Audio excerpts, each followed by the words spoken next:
என் தேவனை நான் எப்பவே நம்புறேன். என்ன நான் நம்புகிற தேவனை எனக்கு நிச்சயமா பொன்னாக இருக்க செய்வார்.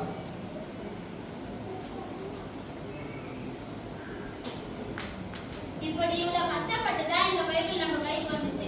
இவர் மட்டும் இல்ல, இன்னும் நிறைய பேர் இந்த பைபிளுக்காக கஷ்டப்பட்டிருக்காங்க. ஏன் பைபிள் படிச்சுக்கிட்டே இருக்குன்னு சொன்னல, தங்கம் வெள்ளி வைரம் எல்லாமே ஒரு நாள் அழிஞ்சு போலாம். இந்த பரிசுத்த வார்த்தை ஒருபோதும் அழியாது. இன்னைக்கு வேணா என்ன விசாரிக்க எங்க அம்மாவோ எங்க அப்பாவோ இல்லாம இருக்கலாம், ஏன் காலேஜ் வர சோதனையா கூட இருக்கலாம். கண்டிப்பா நிச்சயமா யோகாவை போலவும் சீக்கிரம் பாட போலவும் என்ன சோதிச்சாலும் நிச்சயமா என்ன பொண்ணாக விளங்க பண்ணுவார். இது என்ன பொண்ணாக விளங்க பண்ணுவோம். அவர் இந்த பொண்ணாக விளங்க பண்ணுவாருன்னா இப்போ கிளாஸுக்கு போலாம்.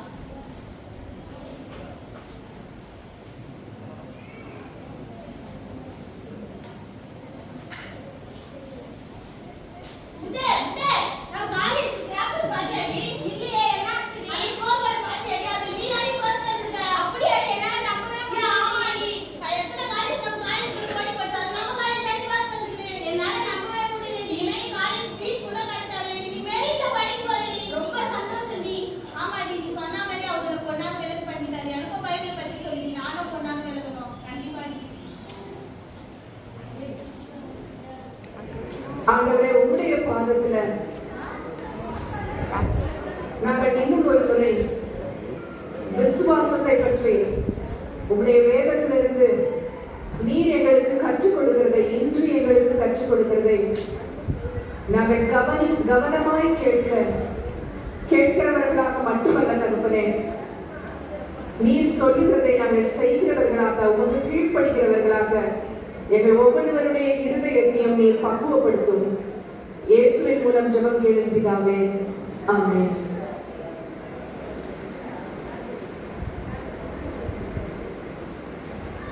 பிலாத்துன்ற பேரை கேட்டாலே நம்மளுக்கு என்ன ஞாபகம் வரும்? பிலாத்துன்ற பேரை கேட்டாலே நம்மளுக்கு என்ன ஞாபகம் வரும்? அவர் கரங்களில் தண்ணீரை அள்ளி என்ன பண்ணாரு? இந்த நீதிமானுடைய ரத்த பழிக்கு நான் குற்றப்பட்டவன் அப்படின்னு இயேசுபாவை அங்க கட்டி கொண்டு வந்து அவர் முன்னால நியாய தீர்ப்புக்காக நிறுத்தும் பொழுது அவர் என்ன சொல்றாரு? கையை கழுவிட்டு, இப்ப நான் கொடுக்கிற இந்த அறிக்கைக்கு, இப்ப நான் பண்ற இந்த அறிக்கைக்கு எனக்கு எதுவும் சம்பந்தம் இல்லை அப்படின்னு சொல்றாரு. அப்ப நியாய தீர்ப்புல ஒரு அறிக்கை இருந்தது. நியாய தீர்ப்புல ஒரு அறிக்கைனா என்ன? அது பப்ளிக்கா ஒருத்தர் வந்து நமக்கு ஒரு அறிக்கையை சொல்றாங்க. அது பப்ளிக்கா மட்டும் இல்ல, அது அதிகாரப்பூர்வமா அறிவிக்கும் பொழுது, அதிகாரப்பூர்வமா அபிஷியலா அறிவிக்கிறாங்க அப்படிதானே, அது வந்து ஒரு அறிக்கை. இப்ப இந்த பிலாத்து கொடுத்த அறிக்கை வந்து என்னது? நியாய தீர்ப்புல ஒரு அறிக்கை. ஆனா ஏசப்பா அங்க நின்றுட்டு இருக்காங்க. அங்க நின்றுட்டு இருந்த மத்தியிலையும் அவங்க வார்த்தையில, அவருடைய வார்த்தையில ஒரு அறிக்கை இருந்தது. அவருடைய வார்த்தையில என்ன அறிக்கை அவர் சொன்னாருன்றத பார்த்தா உள்ள போறாங்க. நம்ம இழுத்து கொண்டு இங்க வச்சிருக்கிறாங்க. பிலாத்து வெளியில வராரு, அரண்மனை விட்டு வெளியில வராரு. அங்க வெளியில இருந்து ஜனங்கள்லாம் என்ன கூக்குரல் விட்டாங்க? பயங்கரமா கூக்குரல் சத்தம், சிலுவையில அறைங்க, சிலுவையில அறைங்க. உடனே திருப்பி அவர் உள்ள போறாரு, அரண்மனைக்குள்ள போறாரு. உள்ள போன உடனே அவர் கேட்கிறாரு, நீ உண்மையிலுமே யூதருடைய ராஜா தானா? அப்ப கிறிஸ்து இயேசு என்ன சொல்றாருன்னா, பிலாத்துவை பார்த்து, இது நீ உன்னுடைய சுயமா நீ கேட்கிறியா, இதெல்லாம் யாராவது உனக்கு சொல்லி கொடுத்து நீ கேட்கிறியா? ஏன் அப்படி கேட்கிறாருன்னா, சுயமா கேட்டா அவன் யாரு? அவன் எப்படி நினைக்கிறான் ஏசப்பாவை?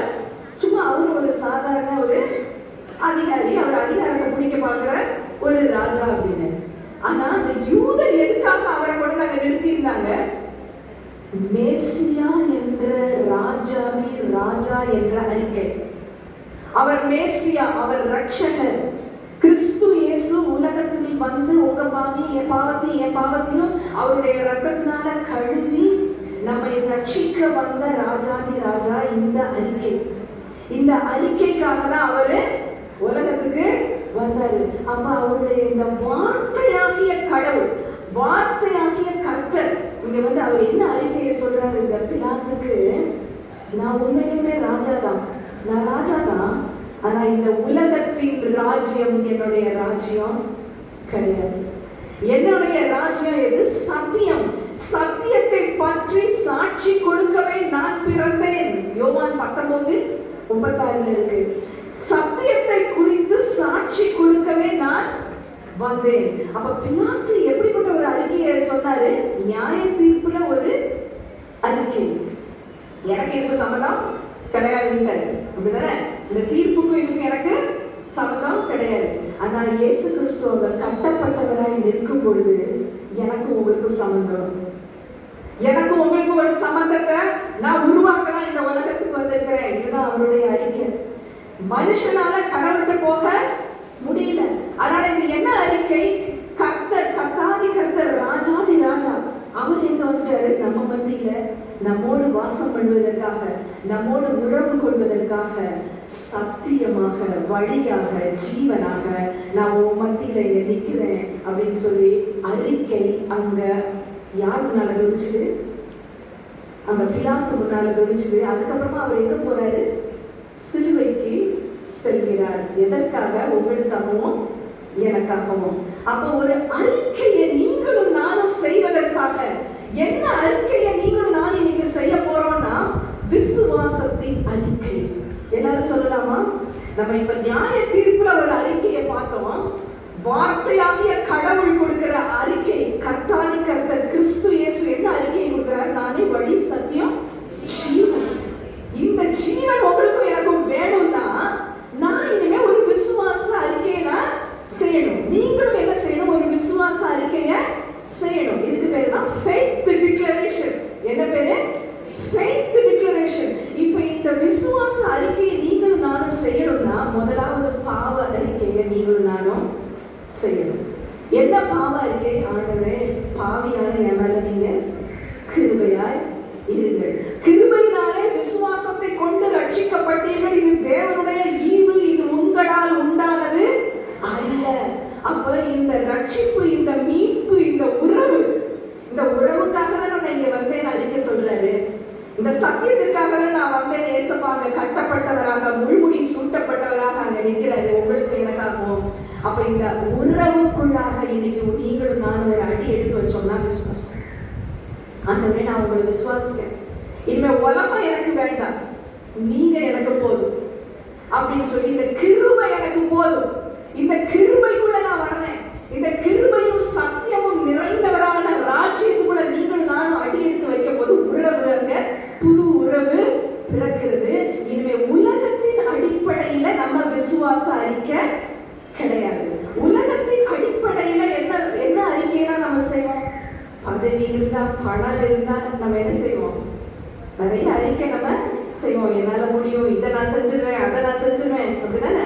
எத்தனையோ அறிக்கைகள் நம்ம வாசிக்கிறோம் நியூஸ் பேப்பர்ல, இல்லைன்னா வெளியே மீட்டிங்ஸ்ல நம்ம பார்க்கிறோம், அப்படிதானே? ஆனா உலக பிரகாரமாக இனிமே என்ன கிடையாது? நம்ம அறிக்கை கிடையாது. விசுவாசத்தின் அடிப்படையில நீங்கள் நான் இனிமே இந்த வசனத்தை நம்ம வாசிக்கலாமா? எல்லாருமே 2 தீமோத்தேயு 1:12 எடுத்துக்கலாம். 2 தீமோத்தேயு 1:12 பின்பகுதி வாசிக்கலாமா? எல்லாரும் சேர்ந்து வாசிக்கலாமா? ஆயினும் நான் வெட்கப்படுகிறது இல்லை, ஏனெனில் நான் விசுவாசிக்கிறவர் இன்னார் என்று அறிவேன். நான் அவரிடத்தில் ஒப்பு கொடுத்ததை அவர் அந்நாள் வரைக்கும் காக்க வல்லவராய் இருக்கிறார் என்று நிச்சயத்தில் இருக்கிறேன். அப்ப இந்த விசுவாசத்துல முதல்ல என்ன? நான் விசுவாசிக்கிறவர் இன்னார் என்று அறிவேன். இப்ப நீங்கள் நானும் விசுவாசிக்கிறவர் யாரு? அவர் வெறும் பிலாத்து முன்னால நின்றவர் மட்டுமா? இல்ல. 3ஆம் நாள் உயிர் தெழுந்த கர்த்தர், 3ஆம் நாள் மரணத்தை ஜெயித்தவர். அப்ப ஜீவனையும் அழியாமையும் உங்களுக்கும் எனக்கும் கையில கொடுக்கிறதுக்கு அவர் மரணத்தை பரிகரித்தார் அப்படிங்கறத நம்ம இங்க வாசிக்கிறோம். அப்படின்னா என்ன அர்த்தம்? மரணத்தை அவர் பரிகரித்தார்னா, மரணம் சாவு எல்லாருக்கும் வரதான் போகுது. ஆனா இந்த மரணம் சாவுல இருந்து உங்களுக்கும் எனக்கும் என்ன கிடைக்குது? ஒரு சொல்யூஷன். இங்கிலீஷ்ல அது என்ன பேருனா சொல்யூஷன், ரெமெடி, சப்ஸ்டிடியூட். 3 பரிகரித்து மரணத்தை வென்று அப்படின்னா என்ன அர்த்தம்? மரணத்துக்கு ஒரே ஒரு சொல்யூஷன். அது யாரு? ஜீவனாகிய கிறிஸ்து. மரணத்துக்கு ஒரே ஒரு ரெமெடி. அவர் யாரு? இன்னைக்கு மட்டும் எனக்கு சுகம் கொடுக்கறதுக்கு இல்லை, இன்னைக்கு மட்டும் எனக்கு மாத்திரை கொடுக்கறதுக்கு இல்லை, என்றென்றுமே நானே உன் பரிகாரியான கர்த்தர். அப்ப மரணத்துக்கு ஒரு சொல்யூஷன், மரணத்துக்கு ஒரு ரெமெடி, மரணத்திற்காக சப்ஸ்டிடியூட்டா அவர் அங்க இருந்தாரு. நான் நீங்கள் தான் பாவி. அப்ப நம்ம தான் எங்க போயிருக்கணும்? சிலுவைக்கு போயிருக்கணும். ஆனா யார் அங்க போனது? நமக்கு சப்ஸ்டிடியூட்டா, நமக்கு பதிலாக அவர் சென்றதுனால இனிமே இன்று நம்ம வேற பரிகாரம் செலுத்த வேண்டிய தேவை இல்லை.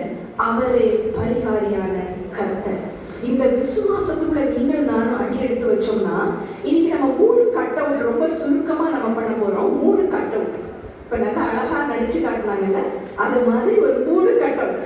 3 கட் அவுட்ல நம்ம முதல் கட் அவுட்ல கட்டப்பட்டிருந்தாலும் என்னுடைய விசுவாசத்தின் அறிக்கை, அதான் முதல் கட் அவுட். அங்க கட்டப்பட்டிருந்தார் கிறிஸ்து. அதே போல பரிசுத்த பவுல் என்ன சொல்றாரு? நான் விசுவாசிக்கிறவரை இன்னார் என்று அறிவேன்னு சொல்லும் போது அவர் எங்க இருந்தாரு தெரியுமா? சிறைச்சாலையில இருந்தார். பவுல் சிறைச்சாலையில இருந்தது மட்டும் இல்ல, அப்ப அவருக்கு மரண தண்டனை விதிக்கப்பட்டது. 2 தீமோத்தேயு அவர் எப்ப எழுதினார்னா, அங்க மரண தண்டனை எந்த நிமிஷமும் அவருக்கு வரும். எந்த நிமிஷமும் அவர் என்ன போராட போறாரு? மரணத்துக்குள்ள அடி எடுத்து வைக்க போறாரு. ஆனா என்ன சொல்றாரு? கட்டப்பட்டிருந்தாலும் அவர் இருந்த இடம் என்னது? ஜெயில, சிறைச்சாலையில இருந்தாரு. அவர் என்ன சொல்றாரு? நான் விசுவாசிக்கிறவரை இன்னார் என்று அறிவேன். அவர் என்னன்றது, யாருன்றதை இங்க சொன்னாருன்றதை நம்ம அந்த 2 தீமோத்தேயுல பார்க்கலாம். முதலாவது வசனத்துல அவர் இருக்கிறவராக அவர் அங்க காண்கிறார். ஜீவனின் வாக்குத்தத்தத்தை பிடித்துக் கொள்ளுங்க அப்படின்னு சொல்றாரு. ஜீவன், இந்த கிறிஸ்து யாரு? அவர் மரித்தவர்கள் மட்டும் இல்லை, அவர் மரணத்தை ஜெயித்தவர். அவர் என்ன பண்றாரு? நமக்கும் உங்களுக்கும் எனக்கும் இந்த புது ஜீவன்ற வாசல வாக்குத்தத்தமா இங்க வச்சுட்டு போயிருக்கிறாரு. அப்ப முதல் வசனத்திலே நம்ம என்ன பார்க்கிறோம்? அவர் இருக்கிறவராக இருக்கிறேன். I am the great I am. நான் உயிரோட இருக்கிறேன். I'm not a dead God. நான் உயிரோட இருக்கிறேன். நான் இன்னைக்கு உங்க கூட பேசுறேன் அப்படின்னு சொல்லி யார் சொல்றாங்கன்னா, இந்த ஏசப்பா இன்னைக்கு ஒரு இடத்தையும் சொல்றாரு. இந்த விசுவாசத்துக்குள்ள, இந்த உறவுக்குள்ள நீங்க வர ரெடியா அப்படிங்கிற அவருடைய சத்தத்தை நீங்க கேட்டீங்கன்னா, இந்த உறவுக்குள்ள நான் வரேன், இனிமே உலகம் எனக்கு வேண்டாம், என் உள்ளத்துல நீங்க உங்க ராஜ்யத்தை ஸ்தாபிங்க அப்படின்னு சொல்லி நம்ம ஒரு வார்த்தை நம்ம இன்னைக்கு சொல்லலாம். அப்ப அவர் இருக்கிறவராக இருக்கிறார். 4வது வசனத்துல என்ன போட்டிருக்கிறோம்? அவர் இருந்தவர். He was, he is and he is to come அப்படிங்கிற ஒரு பெரிய உண்மையை, சத்தியத்தை அந்த பவுல் உணர்ந்திருந்தார். அவர் இருக்கிறார், இங்க முன்னாலே இருந்தாரு, இனிமே பின்னாலேயும் எனக்காக அவர் வர போகிறார். அப்ப அவர் யாரு? நித்தியமா இருக்கிற நித்திய ஜீவாதிபதி, நித்தியத்தின் அதிபதி அவரு அப்படிங்கறத அவர் உணர்ந்தாரு. 4வது வசனத்துல என்ன சொல்றாரு? நம் முன்னோர்கள் யார் பண்ணாங்க? யாரோட முன்னோர்கள்? அப்ப ஆபிரகாம், ஈசாக்கு, யாக்கோபு, இந்த முன்னோர்கள் ஆராதித்த கர்த்தரை நான் இன்று ஸ்தோத்திரிக்கிறேன் அப்படின்னு சொல்லி 4வது வசனத்துல அவரு சொல்றாரு. அப்ப நான் விசுவாசிக்கிறவர் இல்ல, நீங்க விசுவாசிக்கிறது யாரு? இருந்தவரும் இருக்கிறவரும் வரப்போகிறவருமாகிய கர்த்தர். இதை நீங்க விசுவாசிக்கிறீங்களா? 12வது வசனத்துல பின்பாகம் என்ன வந்திருக்குது? அந்நாள் வரைக்கும் நான் அவர் கையில ஒப்பு கொடுத்ததை அவர் என்ன பண்ண போறாரு? காத்து கொள்ள போறாரு. ஒரு நாள் அப்படின்னா ஒரு நாள் அவர் வர போறாரு. அந்நாள்னா என்ன அர்த்தம்? ஒரு நாள் கிறிஸ்து இயேசு உங்களுக்காகவும் எனக்காகவும் திரும்பி இந்த உலகத்துக்கு வர போறாரு. அப்ப இந்த கர்த்தாதி கர்த்தர் யாருங்கிறது நம்மளுக்கு தெரியும். அவர் யாரு? இருந்தவர், இருக்கிறவர், வர போகிறவர், ராஜாதி ராஜாவாக. இதை யார்கிட்ட அவர் சொன்னார்னா, தீமோத்தேயு கிட்ட அவர் சொல்றாரு. தீமோத்தேயு கிட்ட என்ன சொல்றாரு? சரி, நம்ம கர்த்தாதி கர்த்தர் யாருன்னு தெரிஞ்சதுன்னா உன் விசுவாசம் எப்படிப்பட்ட விசுவாசமா இருக்கணும்? அதுல பயம் இருக்கக்கூடாது. என்ன இருக்கக்கூடாது? பயம் இருக்கக்கூடாது. ஏன்னா இந்த சுவிசேஷத்தின் நிமித்தம் கஷ்டம் வந்தாலும், நஷ்டம் வந்தாலும், துன்பம் வந்தாலும் வெட்கப்பட்டு போகிறது இல்ல. அதனால நீ என்ன பண்ணணும்? உனக்குள் இருக்கிற தேவ வரத்தை அனல் மூட்டி எடுப்பு. இப்ப நிறைய நேரம் நம்ம என்ன செய்யறோம்? சரி, எனக்கு ஏசப்பாவை பத்தி கொஞ்சம் தெரியும், போதும், நான் என்ன பண்ண போறேன்? இதுல தூங்கிட போறேன், இது எனக்கு தெரிஞ்சது எனக்கு போதும் அப்படின்னு சொல்லி நம்ம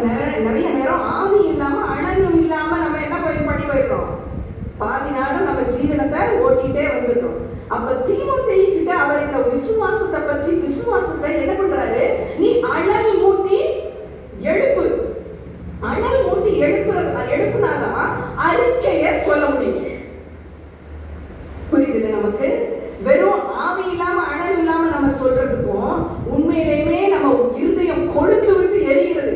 இதை நான் சொல்லியே ஆகணும் அப்படின்னு சொல்லி நம்ம யோசிக்கிறதுக்கு வித்தியாசம் இருக்குல்ல.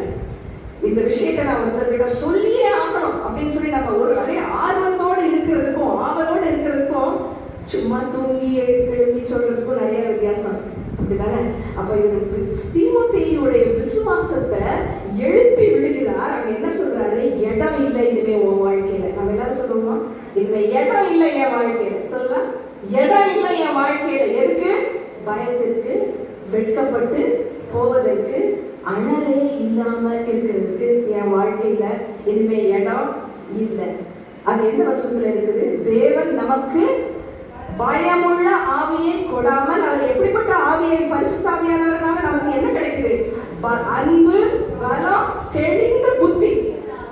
தெளிந்த புத்தியுள்ள ஆவியை இன்னைக்கு வேணும் அப்படின்னு சொல்லி நம்ம கேட்கலாம். இந்த தெளிந்த புத்தியோட நீங்களும் நானும் ஒரு அறிக்கையை சேர்ந்திக்கப்படலாம். சரியா? என்ன அறிக்கை என்றால், அசதியா இனிமே இருக்கக்கூடாது. எப்படி இருக்கக்கூடாது? அசதியா இருக்கக்கூடாது. சோர்ந்து போயிடக்கூடாது. நிறைய நேரம் நமக்கு சோர்ந்து போகிற மாதிரி காரியங்கள் நம்ம காதுல வந்து விடும்.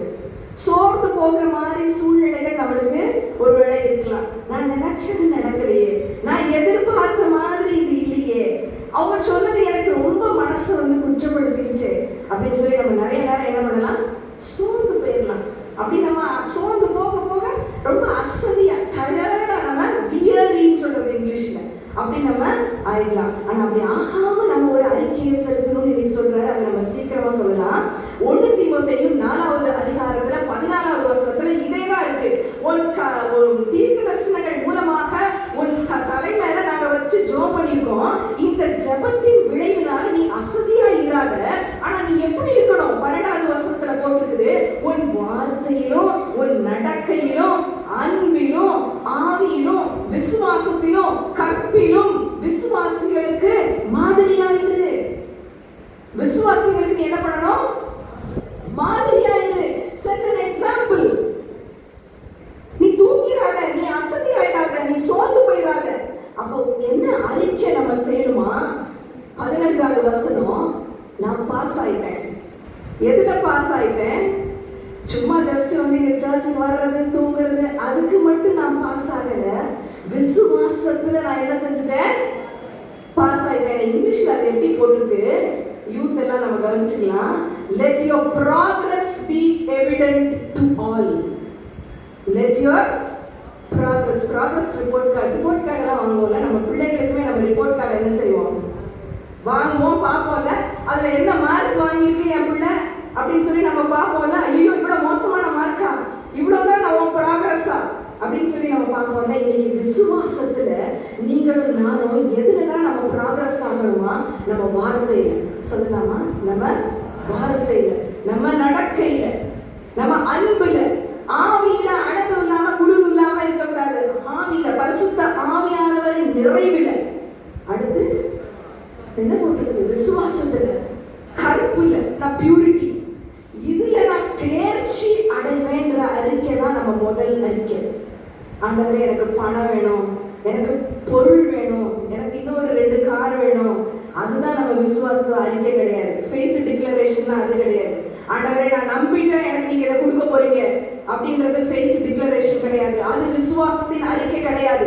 முதல் விசுவாச அறிக்கை கட்டப்பட்ட காலத்திலும் நீங்களும் நானும் வார்த்தையிலும் நடக்கையிலும் விசுவாசத்திலும் அன்பிலும் ஆவியிலும் கற்பிலும் நான் தேர்ச்சி பெற்றுட்டேன்ற முதல் அறிக்கை. இதுல நான் பாஸ் ஆயிட்டேன் அப்படின்ற முதல் அறிக்கை உங்க வாழ்க்கையில, என் வாழ்க்கையில இருக்கணும். 2வது நம்ம சுருக்கமா பார்க்கலாம். கட்டப்பட்ட காலம் மட்டும் இல்லை, இதை நம்ம என்ன பார்க்கிறோம்? கடைசி கொடிய காலம். இது நம்ம அதே 2 தீமோத்தேயு தான். 2 தீமோத்தேயு 3வது அதிகாரத்துல இந்த கடைசி கொடிய காலத்தை பத்தி இங்க எழுதியிருக்குது. அதை நம்ம மாறி மாறி வாசிப்போமா? யாரெல்லாம் பைபிள் வச்சிருக்கீங்களோ, நான் வந்து முதல் வசனம் வாசிக்கிறேன், நீங்க 2வது வசனம் வாசிங்க. சத்தமா வாசிக்கலாம். தமிழ்ல வாசிக்கிறவங்க தமிழ்ல வாசிங்க, இங்கிலீஷ்ல வாசிக்கிறவங்க இங்கிலீஷ்ல வாசிங்க. அப்ப முதல் வசனம் எப்படி போட்டுருக்குது? மேலும் கடைசி நாட்களில் கொடிய காலங்கள் வரும் என்று அறிவாயாக.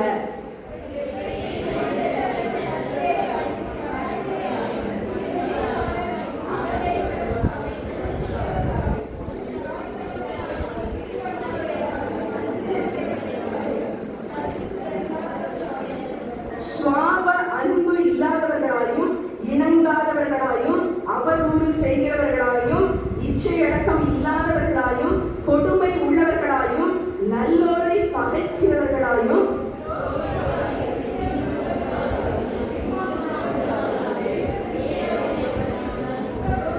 சரி தேவ பிரியராய் இராமல் சுகபோக பிரியர். அப்படின்னா தற்பிரியர். இங்கிலீஷ்ல காட் ப்ளீசர்ஸ் கிடையாது, மேன் ப்ளீசர்ஸ், செல்ஃப் ப்ளீசர்ஸ். கர்த்தரை பிரியப்படுத்தாத ஒரு காலம். கர்த்தாதி கர்த்தர் ராஜாதி ராஜா உங்களுக்காகவும் எனக்காகவும் இந்த ஒரு உறவை, இந்த விசுவாசத்தின் உறவை கொண்டு வந்த பிரியப்படுத்தாத காலம். என்ன காலம்? செல்ஃப், தற்பிரியர். சுகம், எனக்கு சுகம் இருந்தா போதும், நான் சுகமா இருந்தா போதும், என் குடும்பம் நல்லா இருந்தா போதும். இந்த தற்பிரியராய் இருக்கிற இந்த கடைசி கொடிய காலத்துல உங்களுக்கும் எனக்கும் ஒரு அறிக்கை தேவை. இந்த அறிக்கைக்கு 3 படங்களை நம்ம சீக்கிரமா பார்க்கலாம். முதல் படம் யாரு? சோல்ஜர், அப்படிதானே? போர் சேவகன். 2வது யாரு? மல்யுத்தக்காரன், ரெஸ்ல் பண்றான். 3வது யாரு? பயிரிடுகிறவன், விவசாயி, அப்படிதானே? இப்ப பரிசுத்த பவுல் நமக்கு சொல்லி கொடுக்குறாரு. தீமோத்தேயுக்கு அன்னைக்கு எழுதினாரு. என்ன எழுதினாரு? ஒருவேளை கடைசி கொடிய காலமா தான் இருக்கலாம், ஆனாலும் நீங்களும் நானும் கிருபையில பலப்படணும். கர்த்தருடைய கிருபையில நீங்களும் நானும் பலப்படும் பொழுது, கிருபை எனக்கு கிடைச்சிருச்சு போதும் கிடையாது, சத்தியம் எனக்கு கிடைச்சிருச்சு போதும் கிடையாது. கிருபையில நீங்களும் நானும் என்ன பண்ணணும்? பலப்படணும். Be strong in the grace of our Lord Jesus. Strong ஆகு. நீங்களும் நானும் என்ன பண்ணணுமா? ஸ்ட்ராங் ஆகணும். அப்ப யார் மாதிரி இருக்கணும்? போர் சேவகனை போல நீங்களும் நானும் அறிக்கை செய்யணுமா? போர் சேவகனுக்கு என்ன இருக்கும்? அவனுக்கு மட்டும் தனியா என்ன இருக்குது? ஒரு உடை இருக்கா இல்லையா? இருக்குல்ல? தனி உடை இருக்கு, தனி நடம் இருக்கு, தனி படை இருக்கு. அப்ப அங்க ஒரு எல்லை இருக்கு. அந்த படைக்குள்ளதான் அவன் என்ன செய்ய முடியும்? அந்த போர் சேவகன் போரிட முடியும். அந்த படையிலிருந்து வேற படைக்கு ஓடிட முடியுமா அந்த போர் சேவகன்? முடியாது. அப்ப யாரை பிரியப்படுத்த முடியும்? போர் சேவகன் கமாண்டரை தான் பிரியப்படுத்த முடியும். அவனுடைய சீஃப் தான் அவன் என்ன பண்ணணும்? பிரியப்படுத்தணும். அவனுடைய தேசத்தை தான் அவன் பிரியப்படுத்தணும். அப்ப நீங்கள் நானும் யாரை பிரியப்படுத்த வேண்டுமே? நம்முடைய ராஜாவாகிய இயேசு கிறிஸ்துவை, அவரை பிரியப்படுத்தணும். அவர் சொல்ற மாதிரி நடக்கணும். அவர் சொல்ற மாதிரி நம்ம ட்ரெஸ் போடணும். அவர் சொல்ற மாதிரி ட்ரெஸ் எடுத்து நீதியின் வஸ்திரம். அவர் சொல்ற மாதிரி வார்த்தை என்னது? அன்பின் வார்த்தை. நம்ம சொல்றோமா செய்யறோமா? அந்த அறிக்கை இருக்குதா நம்ம வாயில? யோசித்து பார்க்கலாம். 2வது யார் போட்டிருக்குது? மல்யுத்தக்காரன். இந்த மல்யுத்தக்காரன் என்ன பண்ணணும்? அவனுடைய ரிங்ல தான் ஒரு ரிங் வளைய போட்டிருக்கும்ல, அதுக்குள்ளதான் அவன் என்ன செய்ய முடியும்? சண்டை போட முடியும். வெளியே போக முடியுமா? வெளியே போயிட்டு அவன் என்ன ஆயிடுவான்? அவுட், அப்படிதானே? அப்ப சட்டப்படி அவன் என்ன பண்ணணும்? அங்க யுத்தம் செய்யணும். அப்ப சட்டப்படினா வசனத்தின்படி. இந்த வசனத்தின்படி, கர்த்தருடைய ஒவ்வொரு வார்த்தையின்படி நீங்கள் நானும் நடக்கணும். இந்த வார்த்தை உங்களை என்னையும் பொன்னாக மாற்றணும். உங்களை என்னையும் புடமிட நீங்கள் நானும் இடம் கொடுக்கணும். அப்படின்னா நம்ம சொல்ற அந்த விசுவாச அறிக்கையில அர்த்தம் இருக்கிறது.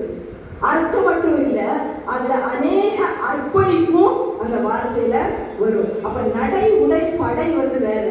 அதே மாதிரி இந்த மல்யுத்தக்காரனுக்கு மேடை வேற. அவனுக்கு தனியா ஒரு மேடை இருக்கு. அப்படிதான் அந்த ரிங்குள்ளதான் அவன் இருக்கணும். அடுத்து இந்த மல்யுத்தக்காரன் எப்ப தோத்து போவான் தெரியுமா? இருக்காது. எப்ப தோத்து போவான்? ரிங் விட்டு வெளியில போயிட்டா தோத்து போயிடுவான். அடுத்து அவனுடைய எதிரி அவனுடைய முதுகை எங்க தள்ளிட்டான்? தரையில வச்சுட்டா அவன் என்னது? அவங்க இப்ப நிறைய நேரம் நம்ம எதிரி நம்மளை என்ன செய்வோம் தெரியுமா? அப்படி நம்ம முதுகோட சேர்த்து நம்மளை கீழே தள்ள பார்ப்பான். அதுக்குதான் நமக்கு என்ன வேணும்? நீதியின் வஸ்திரம். பிரஸ்ட் பிளேட் ஆஃப் ரைச்சஸ்னஸ் இங்கிலீஷ்ல போட்டுருக்கு. இந்த சர்வாயுத வர்க்கத்துல பிரஸ்ட் பிளேட் ஆஃப் ரைச்சஸ்னஸ்னா நீதியின் வர்க்கம் எப்படி இருக்குமா? அது முதுகுக்கும் போகும். எங்க போகும்? முன்னால மட்டும் இருக்காதா? இந்த மார்க்கவசம் வந்து முன்னால இருக்கிற மார்க்கவசம்லாம் வெறும் முன்னாடி மட்டும் இருக்காதா? எங்கே போகும்? பின்னாலையும் போகணும். அப்ப இந்த சர்வாயுத வர்க்கத்திலும் யாருக்கு தேவை? இந்த மல்யுத்தக்காரனுக்கு தேவை. கடைசியில் என்ன போட்டுருக்கு? பயிரிடுகிறவர். அதுதானே அறுவடை. பயிர் செஞ்சா என்ன கிடைக்குது? கடைசியில அறுவடை கிடைக்குது.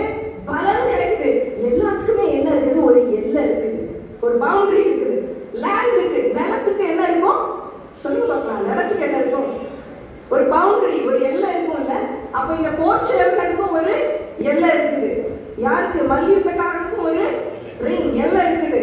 அடுத்து யாருக்கு? இந்த பயிர் இருக்கிறவருக்கும் அவனுடைய எல்லை என்னது?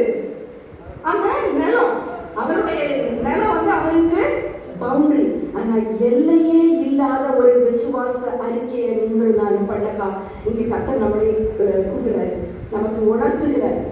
எல்லையே இல்லாத விசுவாச அறிக்கை அது நாவின் அறிக்கை.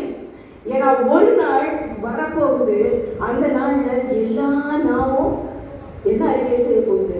கிறிஸ்து இயேசுவே ராஜாதி ராஜான்னு. நமக்கு இஷ்டம் இருந்தாலும் சரிதான், இஷ்டம் இல்லைனாலும் சரிதான், ஒரு நாள் வரப்போகுது. அவர் திரும்பி வரும்பொழுது எல்லா முழங்காலும் முழங்க போகுது. எல்லா நாமும் கிறிஸ்து இயேசுவே ராஜாதி ராஜா என்று அறிக்கை செய்ய போகுது. இது எங்க போட்டிருக்குது? பிலிப்பியர் 2வது அதிகாரத்துல 11வது வசனம் நம்ம வாசிக்கிறோம். அப்ப இந்த விசுவாசத்தின் அறிக்கையில முதல் விசுவாச அறிக்கை, நான் தேறினவனாக எல்லாரும் பார்க்கணும். என் வார்த்தை, நடக்க, சிந்த, கற்பு எல்லாமே நான் விசுவாசிகளுக்கு மாதிரியா இருக்க நான் விரும்புகிறேன். இதான் முதல் விசுவாச அறிக்கை.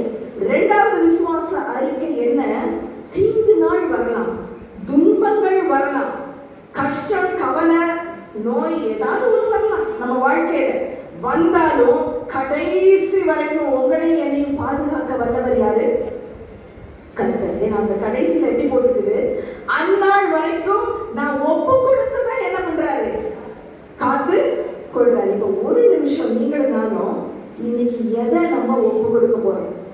யாரோட பாதத்துல? அவரோட பாதத்துல.